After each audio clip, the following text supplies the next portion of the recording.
I'm so proud to be here with you all. This isn't about Democrats versus Republicans. It's about the people versus the problem. Donald Trump is the problem. Elon Musk is the problem. And if you're here and you voted for Trump in the past, my message is simple. I'm sorry you were lied to, but welcome to the team. Welcome to the team.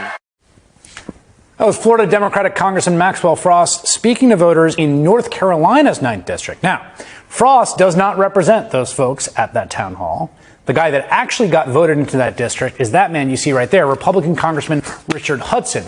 He is the one who told Republicans across the country to stop holding in-person town halls after they all started getting tough questions. So, Congressman Frost, along with Senator Chris Murphy of Connecticut, showed up instead, along with nearly 800 constituents, and listened to questions from folks in Congressman Hudson's district. The reason that your congressman isn't here, the reason that he is hiding, is because he doesn't represent you, right? He believes that the only people who matter in this country are the billionaire class.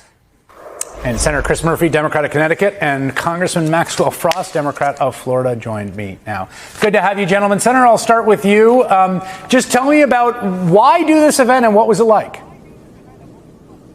Yeah, it was a crazy crowd, standing room. We were limited only by the capacity of the venue. But listen, I mean, this is a national fight, and Republicans think that they can get away with this thievery, this corruption, this destruction of democracy by hiding. We have some really important votes coming before the Senate and the House this summer. Republicans are planning to vote on this bill that would throw millions of people off their health care, including lots of them here in North Carolina, in order to fund a tax cut for the billionaire class, people who don't need it. And Republicans are kind of hoping that in their backyard, their constituents won't hear about the truth because they're refusing to hold town halls. So Maxwell and I are committed this spring and this summer to be all over the country and hold town halls where Republicans won't. We only need to convince 3 or 4 Republicans in the House and the Senate to vote no against these cuts to save a lot of lives. Maybe we can find one here in North Carolina or one tomorrow in Missouri.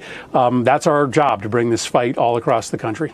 Congressman, I liked what you said there about, if you voted for Trump, sorry you're lied to, welcome to the team, because it seems to me that, we're seeing erosion in his numbers, and for, the public to turn against him at the scale that would be necessary to stop the harm that is being engineered, you're going to need folks that voted for Trump.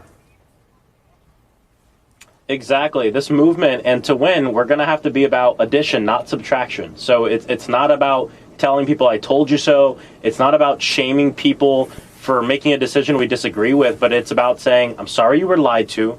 This is why you've been lied to. This is what Trump is doing, taking away health care, taking away the things that working families have earned in order to give billionaires and mega corporations a tax cut. And then we can't stop there, because it's not just about defending, but then it's about showing them our vision of the world. And the great thing about these town halls is it's not just Democrats here. We have Republicans, Democrats.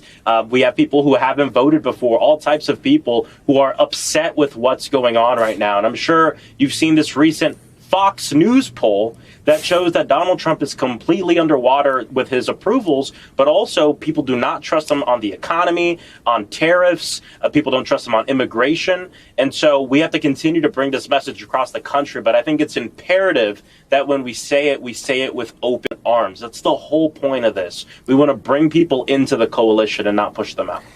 Senator, we started talking at the top of the show about the polling that Congressman Frost was just talking about. And you just made a point that I think is really important, which is all the stuff, that Trump is doing essentially unilaterally, often I think unlawfully and unconstitutionally. There's this weird kind of like tacit arrangement with Republicans in Congress who kind of like what he's doing but never have to vote for it. So it's like no one ever has to vote to defund a 30-year health study of postmenopausal women. No one has to vote to, do all this stuff, which they like because they're not popular votes. But that era is ending because they are now going to have to vote. And even if he's a lame duck or Trump's a sort of sui generis figure, do you think the polling in politics matters for your colleagues who are going to have to do the voting? Yes, of course it does. Right. The worst thing that they are contemplating doing, probably the most unpopular thing they are contemplating doing, is this budget bill in which they are talking about $1 trillion of cuts to Medicaid. That's just throwing people off of their health care insurance overnight in order to fund $1 trillion of tax cuts for the richest 1%. That's deeply unpopular. And what we saw in 2017, Chris, is that everybody thought they were going to pass the repeal of Obamacare, but they didn't. They didn't because they had really slim margins in the House and the Senate, just as slim as they have now. And we were able to throw enough sand in the gears, mobilize people nationally just enough so that we defeated that measure. But the stink of that effort to repeal Obamacare still stuck with people. That was why they lost the midterms. And so politically, we should root for them not to get away with this because, if we stop the Medicaid cuts, it'll help a lot of people. But it's not as if the voters will excuse them for trying to do it, even if they don't get away with it. So, yes, we're here in North Carolina because there are a couple swing votes here in the Senate and in the House that might save a whole bunch of lives if they do the right thing when this bill to cut Medicaid and fund tax cuts for billionaires comes before the House and the Senate. Yeah, Tom Tillis, your colleague in the Senate, is in cycle, meaning he's up for re-election in 2026. That is a state that Democrats just won statewide offices in this last election, even as Trump was being elected. And Congressman Frost, those margins are very slim in the House. Up until now, it seems that the sort of combination of Trump, Musk, and their kind of discipline approach, Musk is going to come in and primary you, drop $20 million on your head if you cross him, all that has kept them in line so far. And I wonder whether you think any of that starts to erode or they're still pretty tightly together.